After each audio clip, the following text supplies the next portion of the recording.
Hello everyone, नमस्कार। स्वागत है आपका लोधी क्लासेस के बीए प्लेटफॉर्म पर। दोस्तों आ जाइए फिर से पॉलिटिकल साइंस के हमारा लेक्चर वापस से कंटिन्यू हम करने जा रहे हैं। प्रश्न पत्र प्रथम वाला दोस्तों काफी दिनों से पेंडिंग पड़े हुए थे। कुछ टॉपिक ज्यादा नहीं बचे हैं, कुछ ही टॉपिक बचे हैं दोस्तों, जिन्हें हम अब बहुत जल्दी कवर कर लेंगे। थोड़ा स्पीड से चल करके इस सब्जेक्ट को पूरा कंप्लीट अब कर लेंगे, ठीक है। तो दोस्तों इसमें अब कंटिन्यूसली हम अपना सेशन करने जा रहे हैं, जिस पर आज हम चर्चा करेंगे। बहुत इंपॉर्टेंट सेशन दोस्तों आज का होगा, जिसमें हम बात करेंगे डेमोक्रेसी की, ठीक है।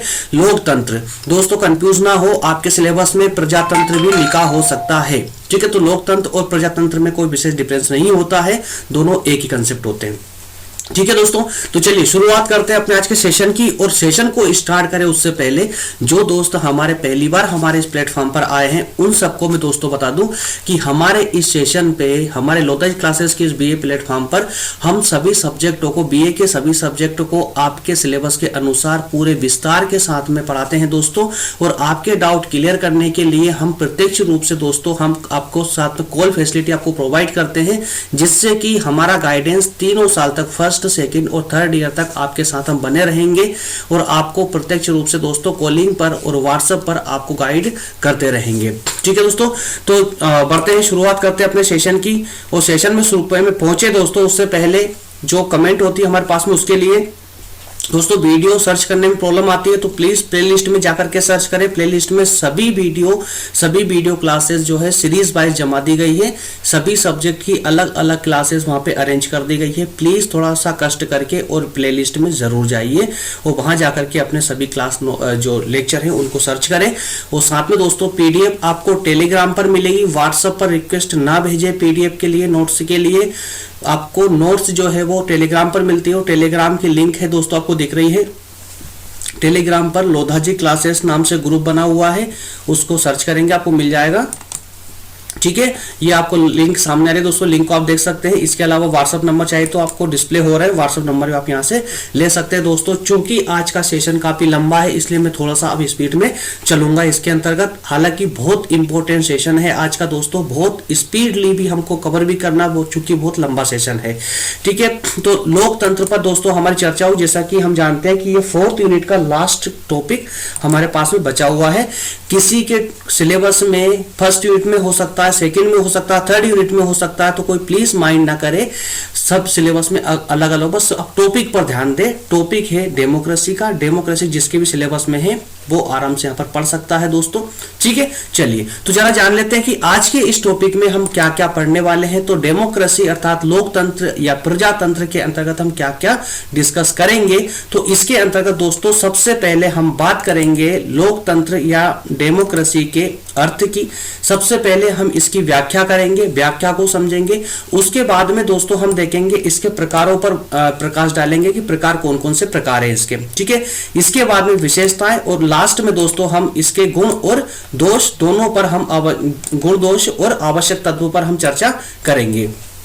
अब इसमें दोस्तों मैं आपको एक बात बता दूं कि हमारा आज का ये सेशन लोकतंत्र वाला सेशन था, डेमोक्रेसी वाला जो सेशन है आज का, इसे हम 2 भाग में कंप्लीट करेंगे दोस्तों। 2 भाग में कंप्लीट करने का कारण ये है कि ये सेशन काफी लंबा है। अगर आप जरा से भी इसमें बोर हुए, जरा सा भी आपका कॉन्सेंट्रेशन टूटा दोस्तों, तो इस टॉपिक को समझने में आपको प्रॉब्लम आ सकती है।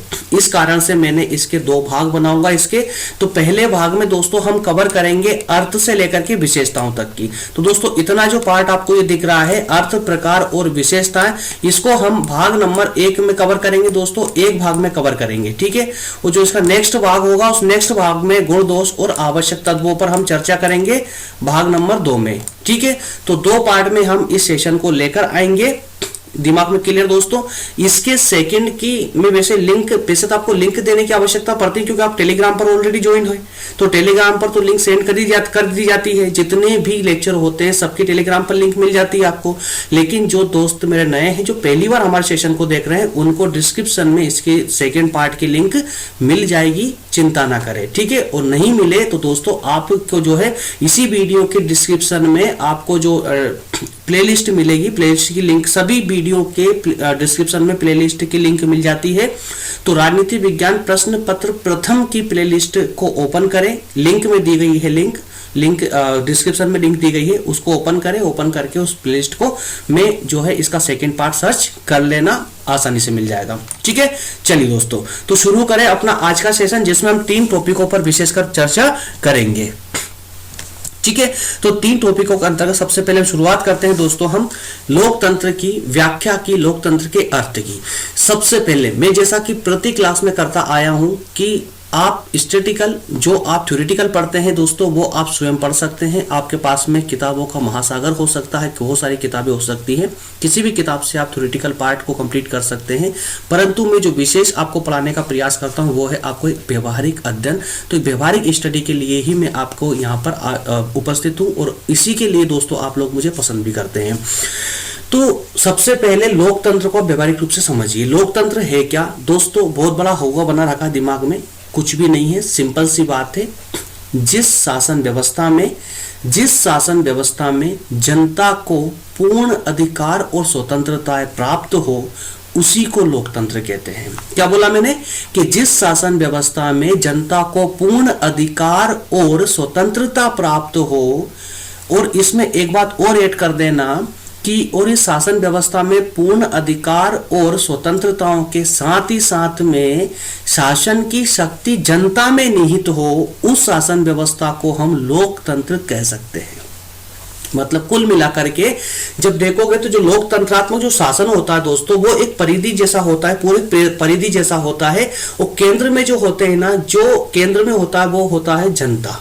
ठीक है, तो इसका मतलब है कि जनता ही पूरे प्रशासन को जो उसके चारों तरफ फैला हुआ है उसे ऊर्जा प्रदान करती है, अर्थात शक्ति प्रदान करती है। तो लोकतंत्र में शासन की जो शक्ति होती है वो जनता में निहित होती है। शासन को शक्ति कहां से मिलती है दोस्तों? जनता से मिलती है। क्लियर हुआ ना? अब जरा आ जाइए अपने थ्योरेटिकल पार्ट पर। अब जरा थ्योरेटिकली समझ लेते हैं, ताकि स्लाइड में आपको कोई प्रॉब्लम ना आए, कोई डाउट आपका शेष ना बचे। तो दोस्तों, मानव समाज के प्रारंभ काल से कई प्रकार की शासन व्यवस्थाएं रही है। ये अच्छी तरह से अब तक आप समझने लगे कि शासन व्यवस्थाएं कितने प्रकार की होती है। हम पहले के कई लेक्चरों में अच्छी तरह से डिस्कस कर चुके हैं, अब आपको कोई कंफ्यूजन नहीं होना चाहिए इसमें। ठीक है, तो प्राचीन समय से ही दोस्तों, हम जब प्राचीन भारत का जो इतिहास पढ़ रहे हैं, प्राचीन भारत का इतिहास पढ़ रहे हैं, तो उसमें भी हमने देखा था कि प्राचीन समय से ही कई प्रकार की शासन व्यवस्थाएं चलती आ रही है।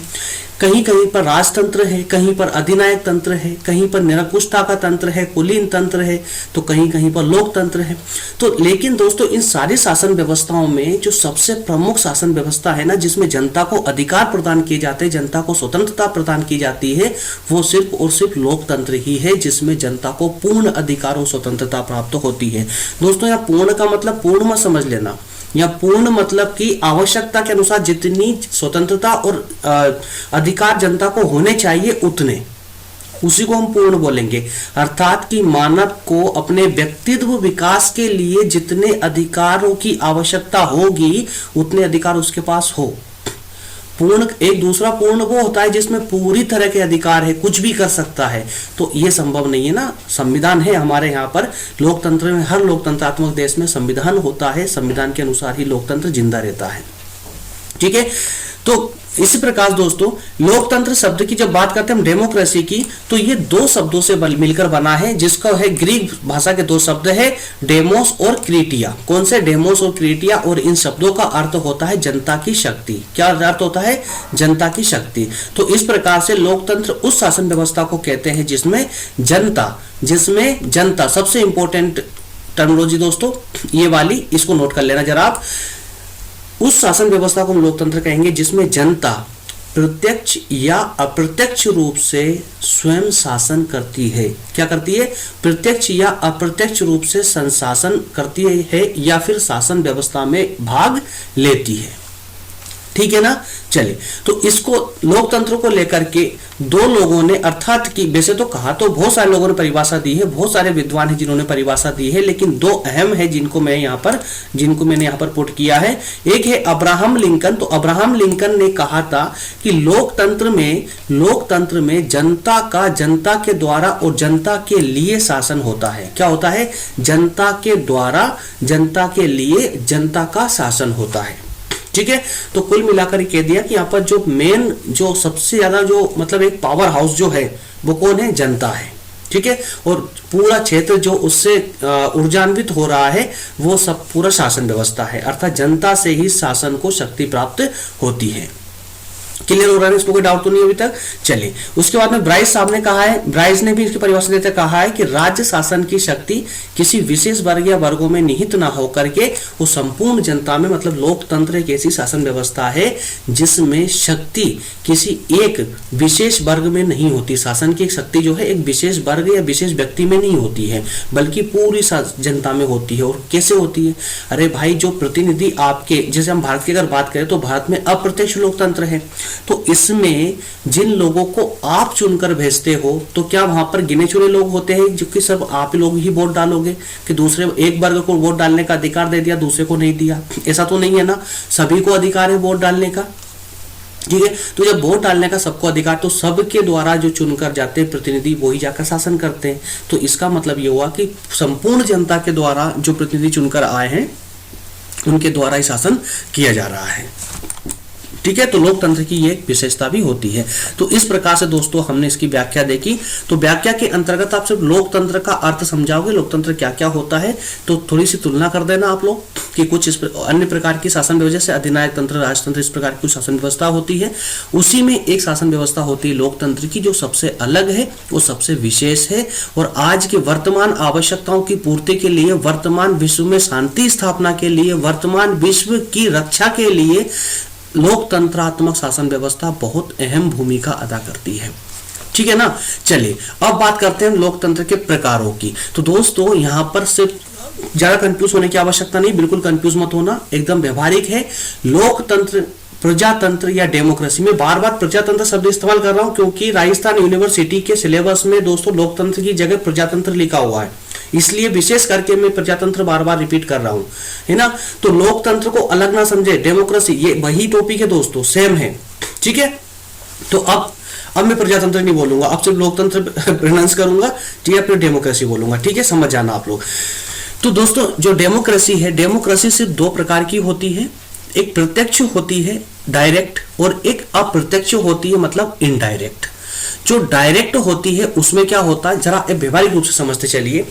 एक प्रत्यक्ष लोकतंत्र होता है, एक प्रत्यक्ष लोकतंत्र होता है जिसमें जनता प्रत्यक्ष रूप से डायरेक्टली शासन करती है, मतलब कि शासन व्यवस्था के अंदर जो काम होते हैं, शासन में जो काम होते हैं, अब शासन में कौन से काम होते होंगे भाई? कानून निर्माण करना, कोई नई नई नीतियां बनाना, कोई योजनाएं बनाकर लेकर आना, ये सारे काम होंगे ना। ठीक है। तो इन सारे कामों में जनता प्रत्यक्ष रूप से भाग लेती है। क्या करती है? जनता प्रत्यक्ष रूप से भाग लेती है। अब जरा दिमाग से अपने कॉमन सेंस लगाकर सोचिए, तो ऐसी शासन व्यवस्था किस देश में, कैसे देशों में संभव हो सकती है? भाई भारत जैसे देश में तो हम सोच भी नहीं सकते, क्योंकि 125 करोड़ जनसंख्या को बुलाएंगे क्या? एक कानून, अगर केंद्र सरकार एक कानून पास करेगी तो क्या 125 करोड़ जनसंख्या से फिर से मिलना पड़ेगा सरकार को? नहीं ना। तो भारत जैसे देश में तो संभव नहीं है। ऐसी शासन व्यवस्था अर्थात कि लोकतंत्र का पहला वाला रूप, प्रत्यक्ष लोकतंत्र वाला रूप, सिर्फ उन देशों में संभव हो सकता है जिसमें जनता बहुत कम है, जनता बहुत कम है, जैसे स्विट्जरलैंड। तो स्विट्जरलैंड में दोस्तों प्रत्यक्ष लोकतंत्र को अपनाया गया है। क्लियर चल रहा है? वहीं अप्रत्यक्ष लोकतंत्र उसको बोलते हैं जो भारत में है, मतलब जनता जो है शासन व्यवस्था में भाग तो लेती है लेकिन प्रत्यक्ष रूप से नहीं लेकर के अपने प्रतिनिधियों को चुनकर के सरकार में भेजती है, और वो प्रतिनिधि जो है शासन व्यवस्था में भाग लेते हैं। ठीक है, बस इतनी सी बात है। बस इन दो चीजों को याद रख लेंगे आप, तो आपका ये कंसेप्ट पूरा क्लियर है, समझ लेना बस। क्लियर है? चलिए नेक्स्ट आगे बढ़ते हैं दोस्तों। अब हम देखेंगे लोकतंत्र की विशेषताओं के बारे में। लोकतंत्र की विशेषता, इसको खास करके आप थोड़ा सा इस पर फोकस करेंगे। ठीक है। और रियल में तो अगर आप लोकतंत्र का अर्थ समझ चुके हैं तो अभी तक की कहानी पूरी आपके दिमाग में पूरी स्पष्ट होगी, क्लियर होगी। समझ नहीं आया है तो प्लीज एक बार वीडियो को यहां से शुरू से लेकर के वापस से एक बार रिमाइंड कर ले। रिवाइड करने के बाद में एक बार इसको देख ले, 100% आपको समझ आएगा। और बिना समझे प्लीज आगे मत बढ़ना, क्योंकि आगे अगर आप बिना समझे बढ़े तो अब ये टॉपिक आपके सर के ऊपर से चला जाएगा। ठीक है, फिर प्लीज डाउट वाला कमेंट मत करना मुझे। देखिए अब बात करेंगे हम लोकतंत्र की विशेषताओं की। यार शुरू से लेकर के मैं बार बार रिपीट कर रहा हूं कि सभी शासन व्यवस्थाओं में सबसे प्रमुख शासन व्यवस्था है लोकतंत्र, जिसमें जनता को अधिकार और स्वतंत्रता प्राप्त होती है, जनता को शासन व्यवस्था में भाग लेने का अवसर प्राप्त होता है, ठीक है ना। वो जनता के लिए ही शासन होता है, जनता का शासन होता है, जनता के द्वारा शासन होता है, जनता के पास ही संपूर्ण शक्ति समाहित होती है। तो इसकी विशेषताएं भी कुछ हटके होगी, अन्य शासन व्यवस्थाओं से कुछ हटके व्यवस्थाएं होंगी, ठीक है ना। तो उन व्यवस्थाओं को सबको समेट करके 4 पॉइंटों के माध्यम से हम इसको समझने का प्रयास करेंगे, 4 पॉइंटों के माध्यम से हम इसको समझेंगे और भली भांति रूप से इसको समझ लेंगे दोस्तों। तो ये 4 पॉइंट कौन कौन से हैं जिनके द्वारा हमें इसको समझ के चलना है? तो एक है संप्रभुता, प्रभुता या कहें संप्रभुता क्या होती है आगे बताने वाला हूं। तो संप्रभुता की जगह है अब हम यहां पर इस्तेमाल करेंगे लोक प्रभुता। एक संप्रभुता याद कीजिए, हमने फर्स्ट पार्ट में पढ़ा था संप्रभुता क्या होती है, इस पर एक लेक्चर भी लिया हुआ है ना। तो संप्रभुता एक देश के लिए होती है, वही लोक प्रभुता। अब लोक प्रभुता वाला कंसेप्ट क्या है, टर्मिनोलॉजी क्या है, इसको आपको भली बात रूप से समझाऊंगा जब इनको एक एक करके हम इसका अध्ययन करेंगे। उसके बाद दोस्तों देखेंगे हम समानता, ठीक है। समानता शब्द आपके लिए बिल्कुल भी नया नहीं है, स्वतंत्रता बताने की आवश्यकता नहीं है, और सम्मान। सम्मान का मतलब यह है कि व्यक्ति को पर्याप्त सम्मान मिले, वही तो लोकतंत्र है। जिसमें व्यक्ति को सम्मान नहीं, जनता को, नागरिकों को सम्मान नहीं, वो लोकतंत्र भला कैसे हो सकता है, ठीक है। तो चलिए चारों पॉइंटों को एक एक करके दोस्तों फोकस के साथ, पूरे कॉन्सेंट्रेशन के साथ क्लास में बने रहे, एक एक करके टॉपिकों को हम समझने का प्रयास करते हैं। तो सबसे पहले हम लेंगे लोक प्रभुता। तो लोक प्रभुता में दोस्तों लोकतंत्र में एक विश्वास होता है। कैसे होता है वो विश्वास, जरा मैं आपको इसको एक स्पष्ट कर देता हूं। जैसा कि हमने शुरू से ही देखा है कि लोकतंत्र में जो सत्ता में जो पावर होती, जो शक्ति होती है ना, वो जनता में निहित होती है। अब वो कैसे होती जनता में निहित? अरे भाई, कोई प्रतिनिधि चुनाव में खड़ा होता है, उसको आप जिताते हो, वोट डालते हो, जिताते हो, तो वो इस विश्वास के साथ सरकार जाकर बनाता है कि उसे जनता की सेवा करना है। अगर वो जनता की सेवा नहीं करेगा तो 5 साल बाद तो उसके आने की संभावना खत्म हो जाएगी ना। तो इस कारण से उसके अंदर जिस प्रतिनिधि को आपने चुनकर भेजा है, जिस मंत्री को आपने इलेक्शन के द्वारा चुनकर भेजा है, उसके अंदर एक उत्तरदायित्व की भावना होगी कि यार मुझे जनता के लिए कुछ कार्य करने होंगे, और वो प्रतिनिधि जहां से चुनकर आया है उस जनता के लिए, उस जनता की भावनाओं से, उनकी आवश्यकताओं से भली भांति रूप से परिचित होता है कि जनता को क्या चाहिए। तो जनता को की जो आवश्यकताएं होती है, उन आवश्यकताओं की पूर्ति कराने का प्रयास ही वो संसद में फिर करता है बैठ करके, ठीक है। तो इस प्रकार से वो प्रतिनिधि जनता के प्रति उत्तरदायित्व की भावना से परिपूर्ण होता है।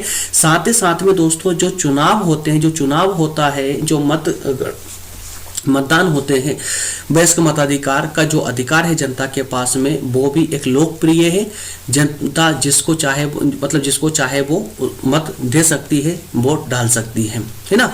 और इस प्रकार से एक लोक नियंत्रण की भावना भी उनके अंदर समाहित होती है दोस्तों। तो इस प्रकार से लोक प्रभुता में विश्वास होता है। लोक प्रभुता का सिंपल सा अर्थ समझ लीजिए कि जब शक्ति, शासन की शक्ति, सत्ता की शक्ति जनता में निहित होगी, उसी को हम कहेंगे लोक प्रभुता, ठीक है। और इस लोक प्रभुता में संविधान भी विश्वास करता है दोस्तों। ये लोक प्रभुता का अधिकार संविधान ने दिया है जनता को, ठीक है ना। क्लियर हो पा रहा है? चलिए नेक्स्ट पॉइंट देखते हैं, नेक्स्ट पार्ट देखते हैं। नेक्स्ट में दोस्तों हम सेकंड में बात करेंगे नागरिक समानता के बारे में। अब इसमें देखेंगे समानता। तो समानता है दोस्तों, समानता में आप क्या ज्यादा कुछ बताने की मुझे लगता नहीं आवश्यकता होगी, क्योंकि समानता पर भी हमने एक टॉपिक लिया हुआ है जिसमें बहुत अच्छे से मैं आपको समानता है क्या क्या इक्वलिटी होती है ना, तो उसको मैंने बहुत अच्छे से समझाया है। एक छोटा सा समझ लीजिए नागरिक समानता क्या हो सकती है। तो दोस्तों जिस शासन व्यवस्था में जनता को समानता का भाव होगा, अब जरा समझिए सारे पॉइंट एक दूसरे से कनेक्टेड मिलेंगे आपको। स्वतंत्रता, अधिकार होगा, स्वतंत्रताएं होंगी, ठीक है। अधिकार होंगे, स्वतंत्रताएं होंगी, तो क्या समानता नहीं होना चाहिए? और एक लोकतंत्र में जब स्पष्ट बोला गया है कि व्यक्ति अपने सम्मान के साथ जिए, व्यक्ति को सम्मानपूर्ण जीवन जीने का अधिकार हो, और जब व्यक्ति को सम्मानपूर्ण जीवन जीने का अधिकार होगा तो वो कब होगा? जब उसके साथ समानता का व्यवहार किया जाए। किसी व्यक्ति विशेष या वर्ग विशेष को विशेष अधिकार न दे करके संपूर्ण जनता को एक जैसे अधिकार दिया जाए। तो हमारे संविधान में भी दोस्तों ये व्यवस्था की गई है कि समानता के अधिकारों की बात की गई है। भारतीय संविधान के भाग 3 में समानता के अधिकारों की बात की गई है, जिसमें कानून के समक्ष समानता का अधिकार दिया गया है। किसका? कानून के समक्ष समानता का अधिकार दिया गया है और वयस्क मताधिकार का अधिकार दिया गया है जनता को, ठीक है ना। इसके अलावा दोस्तों राज्य, धर्म, जाति, वर्ण, लिंग, सामाजिक स्थिति इन सब के आधार पर कोई भेदभाव नहीं करेगा।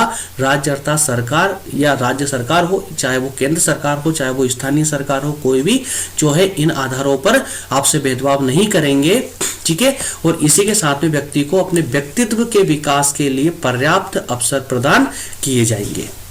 क्लियर हो पा रहा है ना? चलिए पॉइंट नंबर 3 के अंतर्गत हम देखेंगे राजनीतिक और नागरिक स्वतंत्रताएं। राजनीतिक और नागरिक स्वतंत्रताएं, जस्ट अभी क्या देखा हमने? नागरिक समानताएं देखी, ठीक है। समानता का भाव इसके अंतर्गत होना चाहिए, ठीक है। अब इसी के साथ में दोस्तों हम यहां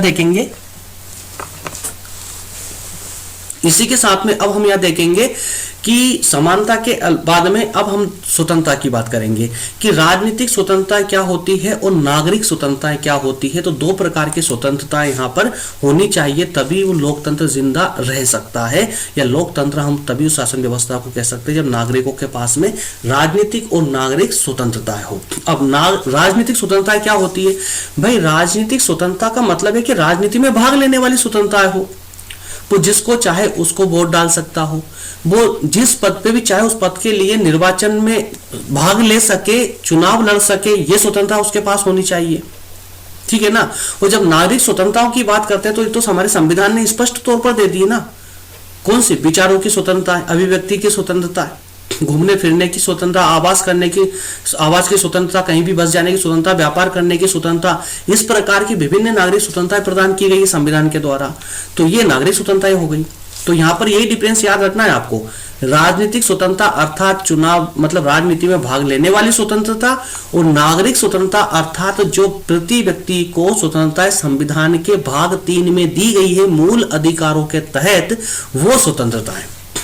संविधान के भाग 3 के अनुच्छेद 19 के अंतर्गत याद रखिए दोस्तों, 6 स्वतंत्रताएं आपको दी गई। मैंने इस पर मूल अधिकारों के अंतर्गत ये टॉपिक पढ़ाया है, बहुत विस्तार से पढ़ाया है। अगर नहीं देखा तो बहुत बड़ी गलती कर रहे हो आप। मूल अधिकार और मूल कर्तव्य और राज्य के नीति निर्देशक तत्व, इन 3 टॉपिकों को अगर आपने छोड़ा है, भले आपके सिलेबस में हो या ना हो कोई मैटर नहीं करता, लेकिन अगर आपने ये 3 लेक्चर छोड़े हैं, 3 टॉपिक छोड़े हैं, तो फिर आपने पॉलिटी पढ़ी नहीं है, मैं ये समझ के चलूंगा, ठीक है। प्रश्न पत्र सेकंड में मिलेंगे दोस्तों ना, अभी हम प्रश्न पत्र प्रथम कर रहे हैं, ठीक है। तो एक दूसरी प्लेलिस्ट है प्रश्न पत्र 2 करके, प्रश्न पत्र सेकंड में जो है आपको मूल अधिकार, मूल कर्तव्य और डीपीएसपी वाले टॉपिक, तीनों लेक्चर अलग अलग मिल जाएंगे, ठीक है। चलिए, तो इस प्रकार से नागरिक स्वतंत्रताएं भी व्यक्ति को होनी चाहिए, ठीक है।